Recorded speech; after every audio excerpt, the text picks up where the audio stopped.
আশকোনা হজ camp থেকে ৫,০০০-এর বেশি যাত্রী নিয়ে আজ ১৪টি ফ্লাইট সৌদি আরবের উদ্দেশ্যে ঢাকা ছেড়ে যাচ্ছে।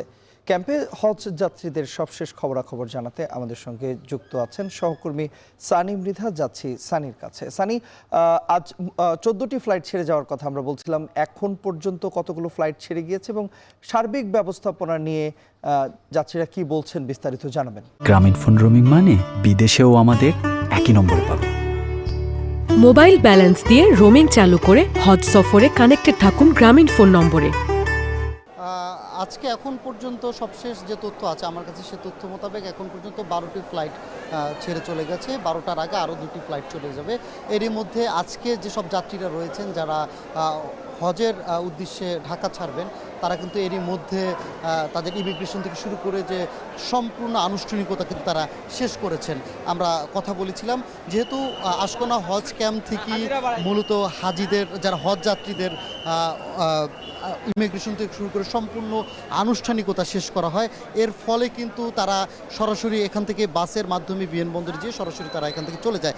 এবার আজকে প্রথম দিনই ৫,৭০০ থেকে কিছু বেশি সংখ্যক হজযাত্রী ছেড়ে যাওয়ার কথা রয়েছে। আর আপনাকে জানিয়ে রাখি যে গতকাল প্রথম ফ্লাইটে কিন্তু ৪১৮ জন যাত্রী নিয়ে বাংলাদেশ বিমানের একটি ফ্লাইট ছেড়ে গেছে।